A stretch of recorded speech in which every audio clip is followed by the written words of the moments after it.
Greetings and salutations. I hope everyone's having themselves a mighty fine day. Like the video, subscribe, hit the bell, stay notified. And listen, man. Y'all know this by now. Well, at least a lot of you know. If you're new, you have to learn this today. I don't. Let me preface by saying this. I play a lot of turn-based JRPGs, and I like a lot of them. This year I played. I got to replay Legend of Seven Stars, Mario RPG. That was pretty dope. I had to play Born of Bread. I love Born of Bread because I'm a big Paper Mario guy. So Paper Mario, Bug Fables, those type of kind of games kind of appeal to me. Chained Echo, Sea of Stars. I like Persona, 2, 3, 4, 5 from a gameplay standpoint, but I got some issues with 5. I never really finished 1, but people will like see me playing these and be like, "Oh, you like Xenoblade, so you gotta play Tales. You gotta play Tales of Symphonia, Trails, Kiseki." Like, understand that generally speaking, the JRPGs that are turn-based that I played are like the exception to the rule. I don't have an unwavering, just die-hard love for the genre. I like what I like in it, but I kind of pick and I choose and I leave and I come back at my own will. Webtoons are similar in that sense. I've been reading Webtoons since 2009, 2010. From Noblesse to getting off Naver in line and things from Korea and reading people all over, Girls in the Wild, God of High School, The Gamer, Dice. What was one of the other first ones I ever read? I'm trying to think. God of Bath. Then there's the smut was, the porn was. There's Brawling Go, SS Study, H Mates, Household Affairs. I roved out in Truth and Love. She is Young. Like, I'm here. I like a lot and I read them, but I don't just love them just because they're a webtoon. And I think some people make the mistake that I love a lot of these webtoons because I talk about Kubera and Tower of God, where I'm like, these are my two favorite ones across the board. But that being said, I didn't read many this year. I really didn't. Most years I read a decent amount, and even if I don't say anything or tell anybody, but the only thing that I can say that I read this year that wasn't Kubera or Tower of God was Ordeal, RRBA, and Purple Hyacinth, and that's about it. And Kubera wins again. My webtoon of the year is Kubera One Last God, story and art by Kurigam. But it was closer this year. I actually really like Ordeal. A lot. It's a lot more style over substance for where I'm at the very least. Maybe things will come into play. It's really, really well drawn. The fights are good. Shout out to Trinidad, that's where my mom comes from. So I'm actually part Trini in terms of my background heritage. I'm Canadian, obviously, but like really good work. I actually really do like Purple Hyacinth, but I didn't start it this year, so it's not like, oh, I just started it this year. Like I've known it has been good for a while, though I've been behind.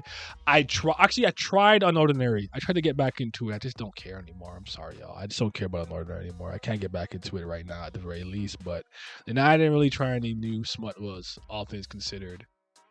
I think I read the second tome of I wrote down Truth and Love, but I had bought that from last year. I only got around to reading it earlier this year. It was a close year. I think the last 2 years, I would say, Kubera won by a landslide. Like it wasn't really close. It's Kubera. Like, but Tower God came really hard this year. I want you guys to know that Tower God was like, one B if anything. I really think that he was in good form since coming back from his hiatus. I really thought he, with the exception of one little stretch with the handcuffs and the keys and the librarian and the book and Yasracha and Yama going around doing what they were doing, I really liked everything else for the most part. The latest chapter where Rachel was good and Kidu and stuff, Rachel getting her dumbass played by Gustang and Varyun, loved it. All that stuff was really good.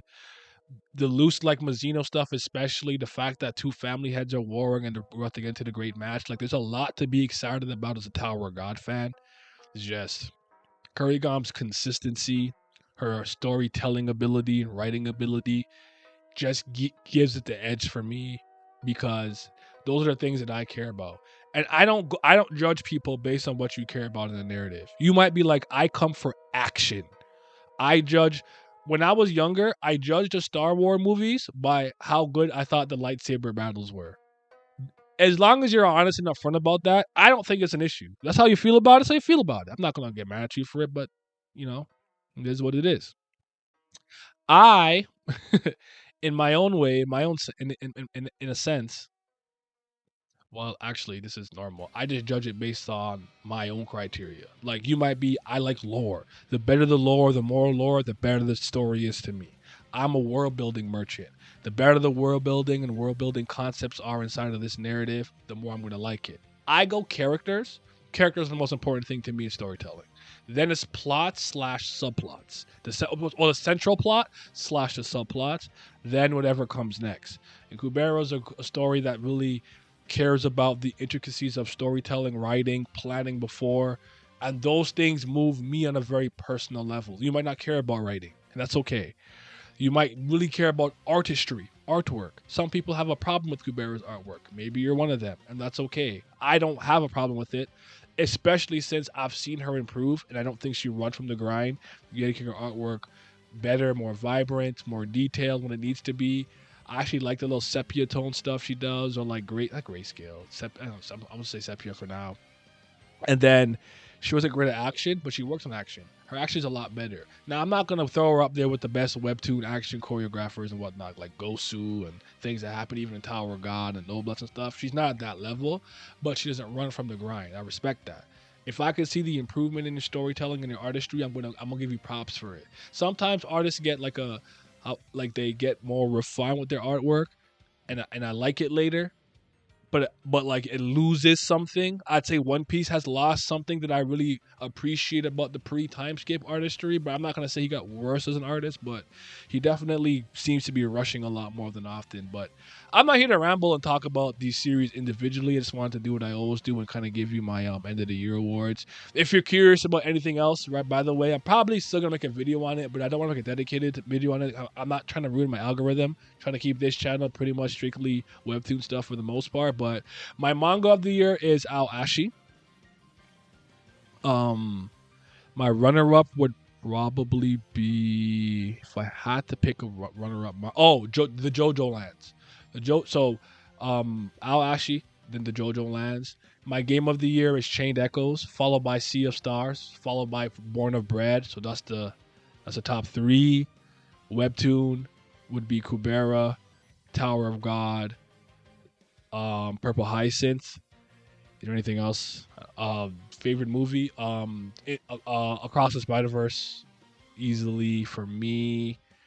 If I had to go Donhua, I'd probably go with Link Clink was doing well, but it kind of lost me in the second season. I didn't like the second season much in the first season, so I'm gonna go with Scissor 7 season 4. I think it runs the fourth season now. Was it 5? Shit, I don't even remember which season we're on. Anime of the year for me is Bleach. Bleach was really good. Thousand Year Blood War made me more of a Bleach fan than I thought I'd ever be again. But I'm not here to talk about all that. If you want me to go into more detail about that, leave a comment in the video. I'll make a dedicated video for it if that's something you guys want. Happy holidays. Happy New Year. Happy birthday. Okay, goodbye. Bonjour and merci, Patreon. Thank you guys for your continued support. Shout out to the Certified BAM Lover, CBL Nation, Lil Bam, James. That's the guy. That's the real Slayer. Then we got the Priest of Fire. I really appreciate y'all. Thank you for your continued support. But they might be the real CBL Certified Brothers Lovers. And a huge, huge shout out to the Tier 3s, the 5th Zen Gods. A huge thanks to Big Abdel, Andrew, Childish Nujabes, Fairs, Huey, Johnny Rogers, Lazy Dragon, Lucky Roo, Naz Riley, Revenant, Scobe, Simi, Ticos, Tino Brown, Urek Mazzino, Zachary Cooper, Zodiac Namiko, and Zyler Scotty. Your support is greatly appreciated. I had some clean, sugary mud the other day. We moving on up. Thank you for helping me eat and pay my bills. Y'all be safe.